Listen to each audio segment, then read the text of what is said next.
I had a roommate in medical school, and because I have not taken his permission, I will not mention his name.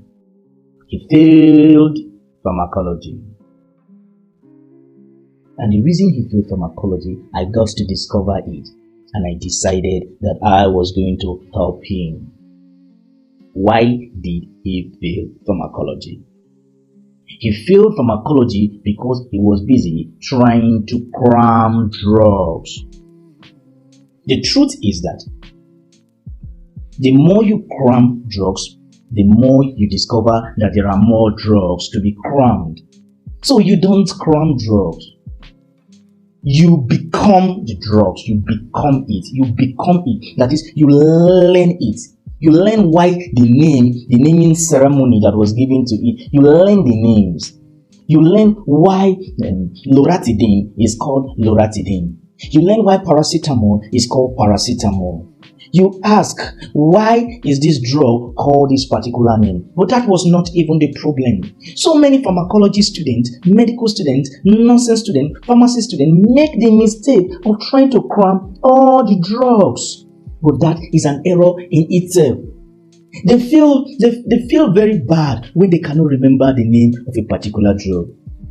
But then, the name of drugs is even less than 25% of what you need to know concerning a drug.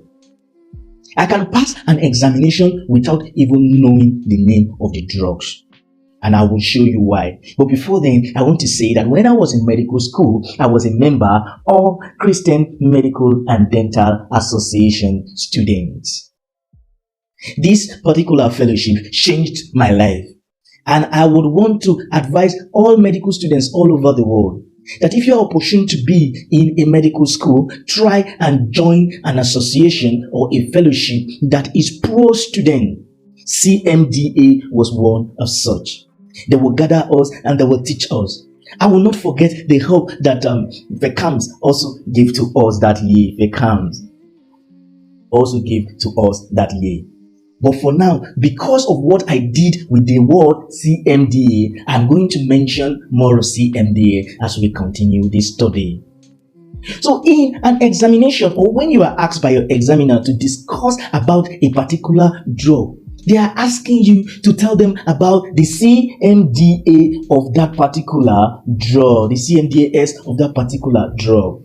You need to know the number one thing, you need to know the class of the drug. What class is this drug? Is this drug an antihypertensive? Is this drug an anti-diabetic? Is this drug an anti-gout medication? You need to know the class.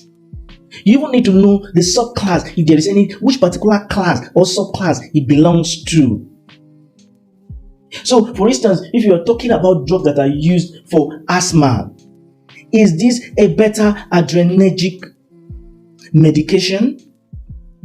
Is this a mast cell stabilizers? These are the class. You need to know the class. So what class of drug is this drug? After you must have gotten the broad classification, just a particular class of the drug, you have to tell us. Then you need to tell us the mechanism of action. The mechanism of action. So people believe that this is the center of everything pharmacology.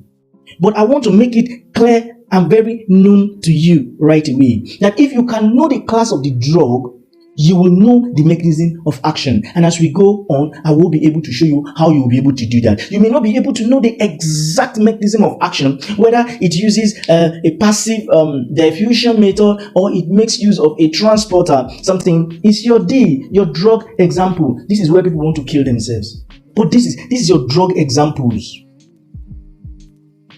Then your A stands for your application clinically. Application clinically. I need to know about 3 to 5 of it. What do they use these drugs for in the hospital? And if you know what is the broad classification, it's an antihypertensive. So already the first application is that it's used in treatment of hypertension. And if you know it's used in treatment of hypertension, and you know that hypertension will result to heart failure, it means that it is also used in treatment of heart failure. And before you know, just get 3 to 5. You are not yet a medical doctor, you are a medical student. Because every other use of that drug, you will learn it as you go in the trade. That stands for side effect. So if you know that The effect of this drug is to lower the blood pressure. You should know that this can drive the person into shock. And this is as simple as A, B, C. So you learn the class of the drug, you learn the mechanism of action, which you can get from the class. Then you learn the drug example, which you just need about 2 to 5. Then the application clinically, which you need about 2 to 5 also. Then the side effects, which you need about 2 to 5. If you cannot learn everything, just learn about 2 of each.